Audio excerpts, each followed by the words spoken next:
Just a little heads up, there's a little bit of static noise in the beginning of the upcoming video. So yeah, just so you know that your headphones and your speakers are as they should be. They are not broken. It's not an issue with your PC. Just wanted to let you know. And now we go.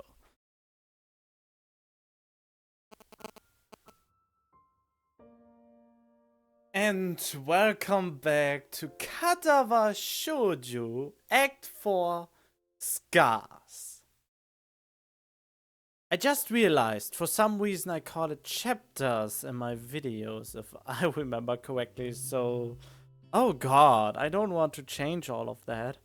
So I think I keep calling them chapters and do it maybe later.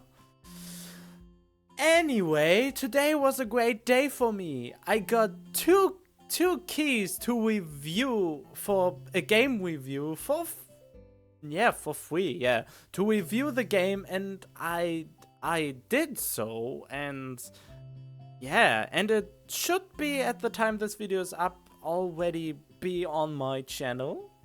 So yeah, I don't know.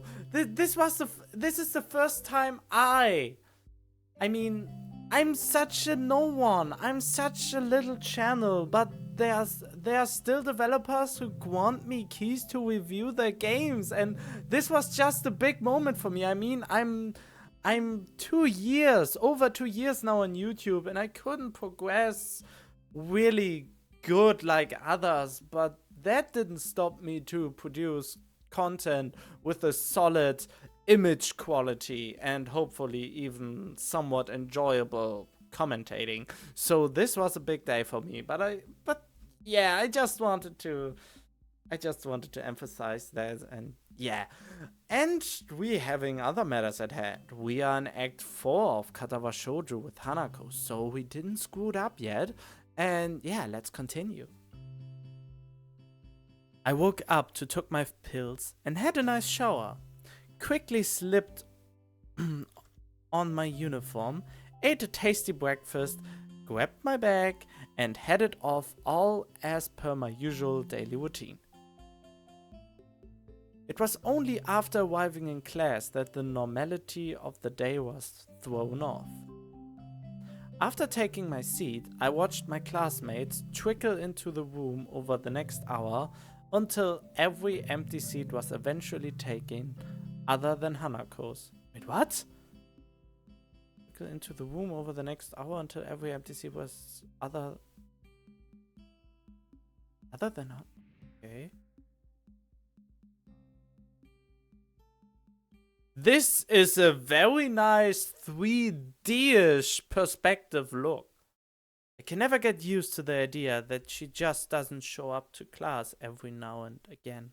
It feels all the more worrying now as well, given that Lily's left. As Motoro continues to drone on, I find my gaze flicking every so often over to her seat, as if she might appear there any moment now. Nobody else seems to care at all about her absence, but they have little reason to. Hanako being absent from class, after all, is perfectly normal. Or at least it was. Her attendance hasn't been all that bad from what I've seen in my time here, but it was apparently much more spotty beforehand. This is also an ominous time for her to be gone. It's the day before her birthday, and my suspicions are starting to rise after the breakdown she had in class when it was mentioned. Oh, her actual birthday wasn't even yet.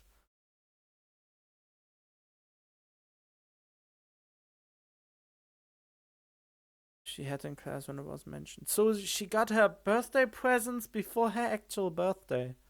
An increasing amount of my thoughts is taken up by how I can help her, but in the end I feel like I can't do anything. The bell heralding the beginning of lunchtime rings out, shaking me out of my thoughts. A collective sigh of relief can be heard from the class, though Motoro looks quite put off. He dislikes being interrupted in the middle of his exciting lectures, after all. Well, my teachers used to say, the doorbell does not end the class, I do. The doorbell only signals that I should let the class come to an end. If you are getting out now, it's entirely up to me. Yeah, I got that kind of a teacher. Actually, it was a female teacher, but you get the point. Just when I'm wondering what I should do on lunch break, given that Hanako and Lily aren't here, the solution presents itself.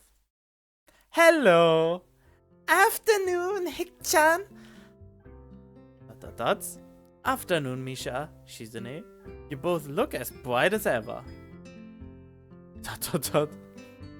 Hik-chan wants to know if you'd like to have lunch with us today. Sure, it'll be good to have some company. Oh god, so many faceless figurines. The cafeteria hums with activity, much like my old schools did. Yamaku's different, though, in how strangely civilized the lunchtime rush is. What one would expect to be an unruly mob chomping at the bit to get to the serving areas, rather a neat and organized line.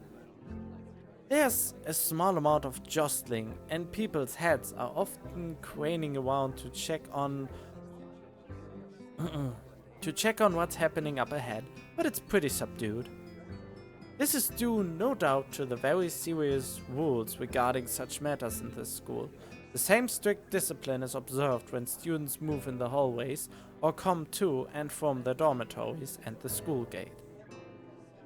While the reasons for it may be slightly off-putting, I've come to quite like this sense of order that's enforced in the school. I didn't really like being told by Shizune and Misha to get their lunches, though. I feel a little used as I take a seat at the table where they are sitting, plunking their food down in front of them. Sweet bread and strawberry milk for Misha, a bowl of ramen and juice for Shizune. I heave a sigh of relief as I put it all down, after the significant difficulty I had carrying it all in addition to my own lunch. Thank you! Misha claps her hands together before popping open the Whopper and digging into her bread ravenously. Shizune simply gives an appreciative nod before giving her steaming ramen a stir and blowing on it a little to cool it down. I open my own lunch. It's so loud, the music. Another packet of sweet bread and take a bite before washing it down with some juice. The bread is very sweet, so much so that I end up forcing myself to stomach it just to get the experience over with. What? Okay, this reminds me of an anime, but I can't quite put it. There was something about a really strange girl who loves melon bread. But I don't know where I saw that anime. It is really about melon bread, and she was an uptight character. I think she was more or less tsundere-like, but with melon bread, everything was great with her, and I don't really know what anime that was. I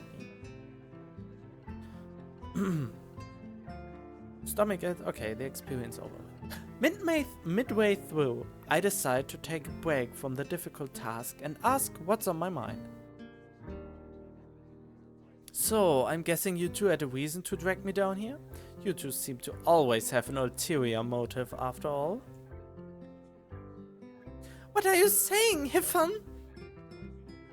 Oh, she has a mouth full of food. What are you saying, Hifan?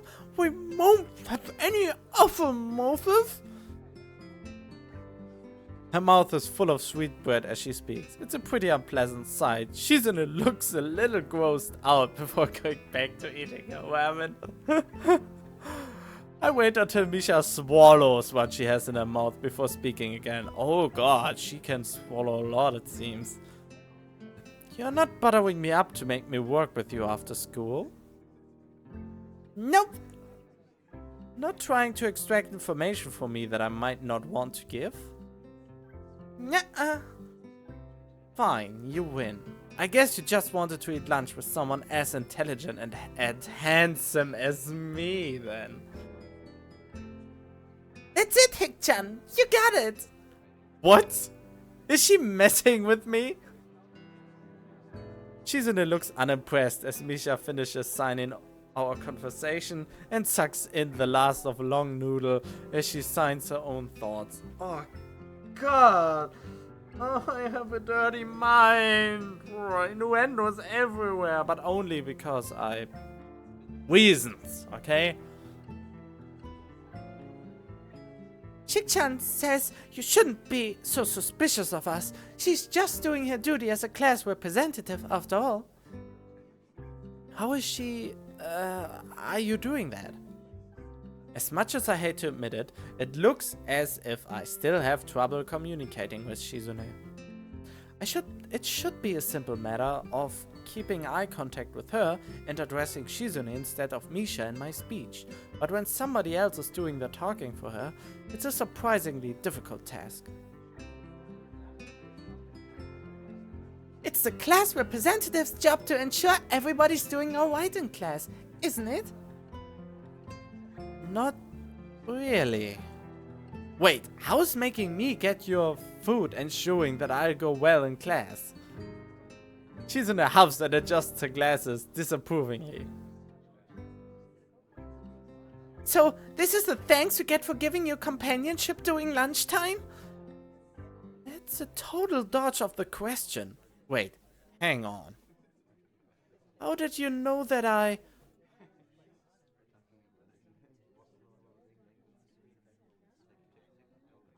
Lily's away and Hanako's absent, and since those two are the only people you hang around with, you also made it kind of obvious to see. Ouch. I may well have done so, but she didn't need to rub it in. Maybe this is payback for before. Right. Oh, well, thanks. I appreciate it. And that isn't sarcasm. The two nod and we get back to finishing our meals. It feels a little embarrassing to be accompanied just because they noticed I was lonely, but it isn't as if they are strangers either. It isn't long before I finish the last of my bread and start on the last of my juice, and as I do so, I find myself mind wandering back to what I'd been thinking about before the two interrupted my train of thought. It feels like I'm the only one in the class that so much as acknowledges Hanako not being there. It felt like this is the other time she skipped class, but now it's even more acutely annoying. Does nobody care if she's happy or not? Have they just written off any possibility of helping to make her better? Even Motru doesn't try to keep her in class, and I'm still not wholly convinced by his reasoning. Hey, Hik-chan, is your juice past its expiry date? What? You were pulling a weird face like this. As if it were needed, Misha mimics my own expression. Her exaggeration makes me grimace, though Shizune at least takes some amusement from it. I was just thinking about Hanako. Oh? Misha's interest is piqued, and so Shizune is once my words are interpreted for her. Why is she smiling like that? I'm just worried about her being absent so often. Especially now, though what with her birthday coming around. The memories of that incident in class are still fresh in their minds. The faces alone are telling that much. Do you know anything about Hanako? Anything that might help? Misha shrugs and looks to Shizune, who mulls on this for a while. The only people she's ever talked to for me for more than a sentence or two are you and Lily. Shizune may not be able to convey Lily's name in a derisive tone of speech, but I feel as if it comes through in her sign language. The effect is lost, however, after Misha's interpretation. There are a couple of things we know about Hanako as student council members, thanks to the records that passed through our hands, but we can't say anything about what's in them. Understandable. It sounds a lot like the nurse's patient confidentiality. Every time I find someone that knows something about Hanako's past, it turns up being a dead end. I just realized maybe I should draw my books near. Well, not my book, but my writing on utensils. Don't worry about it, Hick-chan. It happens every year after all. It doesn't remove my sense of worry at all. I still feel a little at fault for what happened in class. But this feels like it goes further, even without the confirmation of that fact. Misha notes my troubled expression, her own usually happy and reassuring face dropping. Everyone has problems they have to deal with, right, Hick-chan? Yeah, I just wish I could help Hanako more with hers. With that, the conversation trails off on a depressing note. Eventually, Misha manages to pick the mood back up to her usual bright and bubbly antics, but my mind remains focused on Hanako. I'll go check on her later. I make sure my door is locked after dropping off my school bag. The dorms are quiet. Muto kept me occupied longer than I expected. Discussing my studies after classes ended and pressing on me some worksheets to give to Hanako almost as an afterthought. Absorbed in thought, I'm late in registering the shadow that appears in front of me. Looking up reveals the owner of said shadow. It's some Kenji time? It's Kenji time! Hey man, haven't seen you in a while! Oh, hi. What's with the response? My absent-minded greeting visibly annoys him. I'd probably have had the same reaction. Sorry, just thinking about a lot of stuff. Thinking is a pretty poor excuse to not be aiding the war effort. And how goes the war? I'm preparing. Right now, I need money to help with those preparations. If you want me to loan you money, just say it. No man, I'm good. You're good? You don't want my money? Hey man, don't look so surprised. It's insulting. I'm pretty big in the competitive bowling scene, but yesterday I found some guys who didn't know that. God, that hurts my voice a lot, kind of. I'm fairly sure that betting would be against the school rules. School rules don't matter. This is a war situation. People these days, they have no appreciation for what war means. So what do you need this money for, dare I ask? Non-perishable canned food, building materials, mostly corrugated iron and wood panels, first aid kit, camping heater, portable radio, sleeping bag, flashlight, mechanical clock. At first it strikes me as rather random assortment of objects and materials, but after a few seconds it clicked. Isn't that a list of materials for a fallout shelter? Ah, so you've read a Protect and Survive booklet. It's good to see someone so knowledgeable about how to protect themselves. You don't seriously think it's a non-zero possibility. No, I'm pretty sure there's zero possibility of that ever happening. Well, that's not true. He slowly and dramatically raises an eyebrow. Well, as dramatically as one can raise an eyebrow. The chance is, I don't know, 0.1 to the trillionth place. It's infinitesimal. Besides, where can you build a fallout shelter anyway? Certainly not on campus. It's my summer holiday project while I'm at home. My dad said I can do it. Really? Yeah, he thought I'll improve my crafting skills and manual dexterity, or something. Knowing Kenji, his dad probably just thought it might keep him out of his fare for a while. Still, that does make me wonder what his parents are like. Maybe they are totally normal and Kenji is just an aberration. On the other hand, maybe this kind of paranoia and fearful Survivalism runs in the family. Well, I would like to know for what he is there. Is he only there because he has a bad side, or is he not right in the head as well? Hey, want to help me build it? You look like the type to be handy with tools. If I had your help, we could make a really badass bunker instead of just a fallout shelter. I doubt that. Playing soccer before my accident gave me good footwork, but I've never really tried my hand at anything approaching real handiwork.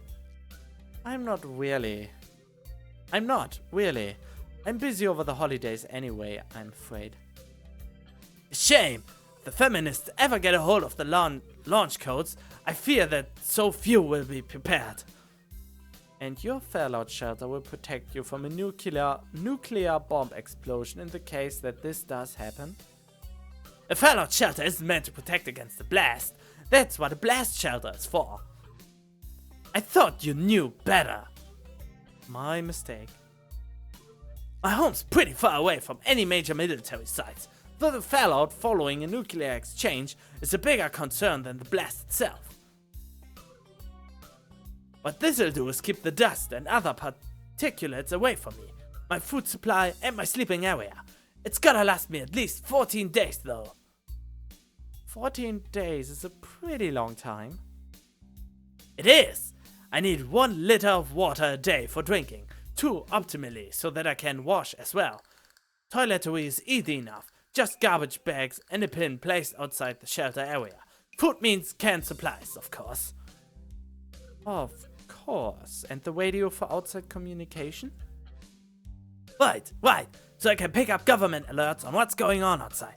I need a mechanical clock rather than an electric one, in case the electromagnetic pulse from a nuclear airburst fries it too.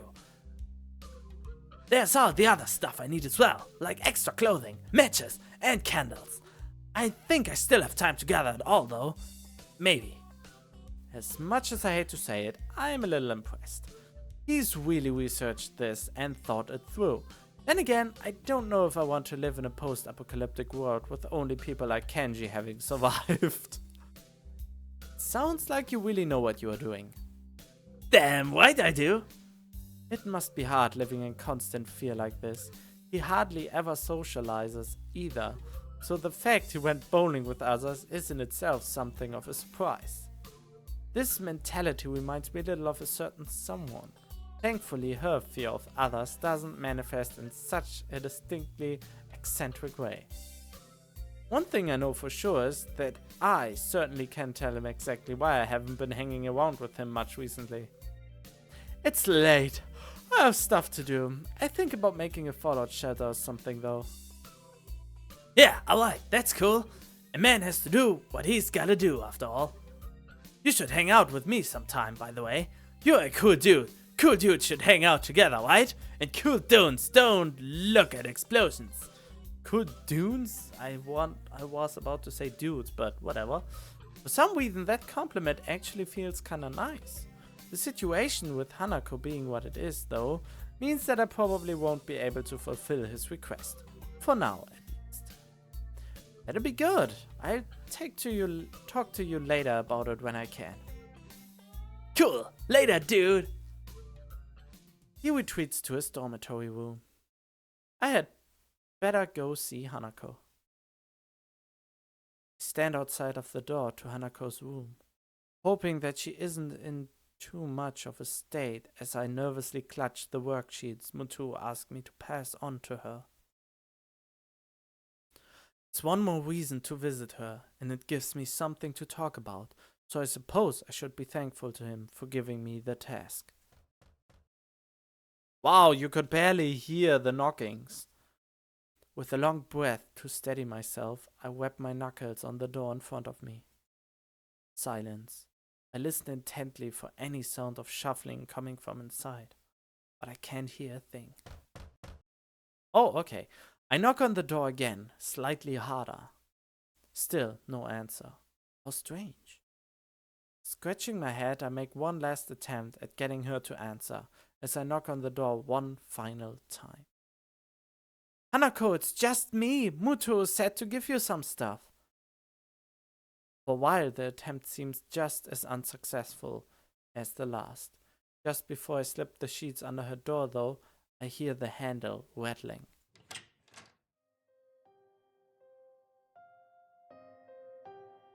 Oh, the music kicks in. As the door opens halfway, I quickly try to see how Hanako's faring. It's a task made somewhat more difficult by her oversized gown hiding so much of her body. She doesn't look sick, or at least not immediately so. To be honest, I'd have preferred that to her expression right now. She looks terribly tired and appears to be barely acknowledging my presence. Hey Hanako, Muto wanted me to give you these since you weren't in class today. I hold out the loose sheets, which she tentatively takes in her hands. The way she moves is devoid of thought. Her posture is slumped in an unusual manner for someone that's so often tense and wound up. Even her eyes keep looking away from mine, doing their best to avoid eye contact. I move my head a little to try and get a better look, but she just ends up turning away. Are you okay? If you're feeling sick or anything, I could go get a nurse. It feels almost pitiful to put on such a routine, get well soon act. Can't think of anything else I could possibly do for her, though. Seems to collect herself a little at the notion, but only a little. Her head remains turned away, but her eyes move towards me. I'm fine. An awkward silence follows. As it lingers, I notice that the sleeves and the cuffs of her gown bear slightly damp stains. Her cheeks are a bit red too. Has she been crying? I see. I hesitate a little before coming out with the words I really came here to say. Would you like me to stay? I don't have anything urgent to do at the moment, so it wouldn't be any trouble. Her eyes slide away from me, and I lose any hope for an improvement of her mood. I wait for a response, but she doesn't say anything, nor give any kind of gesture. She just stands there, looking away from me. Hanako? She slowly shakes her head. Okay, good night then. With that, Hanako steps back and closes her door without a second word. More than a little worried, I retreat back to my room. Wandering up the hallway, I keep mulling over what happened. Felt like Hanako was only half there, as if I was interacting with a robot.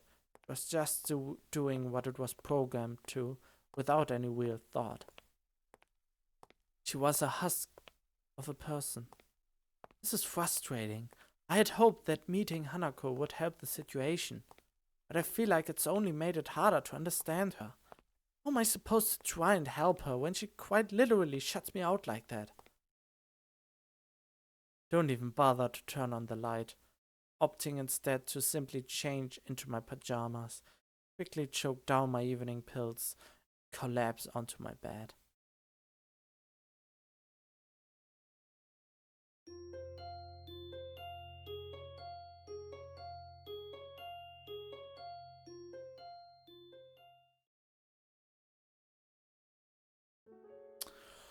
Well, that was quite the depressing episode, I would say.